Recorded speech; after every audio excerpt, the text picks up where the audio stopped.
അപ്പോൾ ഇന്ന് ഞാൻ വന്നിരിക്കുന്നത് ഒരു കൂഴച്ചക്ക വെച്ചുകൊണ്ടുള്ള ഒരു അടിപൊളി സ്വീറ്റ്സിന്റെ റെസിപ്പിയുമായിട്ടാണ്. അപ്പോൾ നമുക്ക് നേരെ വീഡിയോയിലേക്ക് പോകാം. അപ്പോൾ അതിനുവേണ്ടി കുറച്ച് കൂഴച്ചക്ക എടുത്തിട്ടുണ്ട്. അതിന്റെ കുരുവൊക്കെ കളഞ്ഞ് ജാറിലേക്ക് ഇട്ട് ഫൈനായിട്ട് അങ്ങ് അരച്ചെടുക്കുക. ഫൈനായിട്ട് അരച്ചെടുത്ത ജെല്ലിനെ നമ്മൾ ഒരു കടായിലേക്ക് മാറ്റി നേരെ സ്റ്റൗവിലേക്ക് വെക്കുക. അപ്പോൾ അതൊന്ന് തിളച്ച് വരുന്ന സമയത്തേക്ക് നമ്മൾ അതിന് ആവശ്യത്തിനുള്ള പഞ്ചസാര ഇട്ട് കൊടുത്ത് അതൊന്ന് മെൽട്ടായി വരുന്നവരെ ഒന്ന് ഇളക്കി കൊടുക്കുക. അങ്ങനെ ഇളക്കി കൊടുത്തതിന് ശേഷം കുറച്ച് നെയ്യ് കൂടി ഒഴിച്ചു കൊടുക്കുക. അപ്പം അതും കൂടെ ഒന്ന് ഇളക്കിയതിന് ശേഷം നമ്മളൊരു 4 ടേബിൾ സ്പൂൺ കോൺഫ്ലോർ ആണ് എടുത്തിട്ടുള്ളത്. അത് വെള്ളത്തിൽ കലക്കി മാറ്റി വെച്ചിട്ടുണ്ടായിരുന്നു. അതിനെ കുറച്ചായിട്ട് ഒഴിച്ചു കൊടുക്കുക. ഒരു കൈ കൊണ്ട് ഇളക്കി കൊടുത്തുകൊണ്ടിരിക്കണം. ലോ ഫ്ലെയിമിൽ വെച്ചിട്ട് വേണം ചെയ്യാൻ.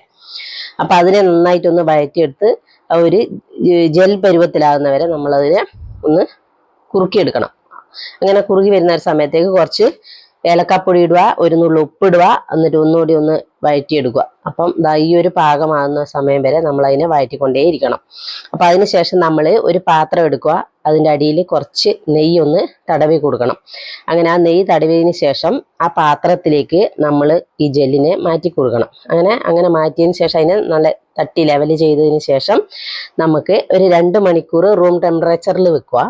അതിനുശേഷം 1 മണിക്കൂർ ഫ്രിഡ്ജിലും മാറ്റി വെക്കുക. ഫ്രിഡ്ജിൽ നമ്മൾ സാധാരണ വെക്കുന്ന പോലെ വെച്ചാൽ മതി, ഫ്രീസറിലൊന്നും എടുത്ത് വെക്കണ്ട. അപ്പോൾ അങ്ങനെ ആകെ എടുത്തിട്ടുണ്ട്. അപ്പോൾ എൻ്റെ ഈ ജെല്ലിന് നമുക്ക് ഒന്ന് മാറ്റിയിടണം. തട്ടിയിട്ട് നമ്മൾ പ്ലേറ്റൊക്കെ മാറ്റി അതിൻ്റെ സൈഡൊക്കെ കട്ട് ചെയ്ത് നമ്മൾക്ക് ഇഷ്ടമുള്ള ആകൃതിയിൽ ഇതിനെ കട്ട് ചെയ്തെടുക്കാം.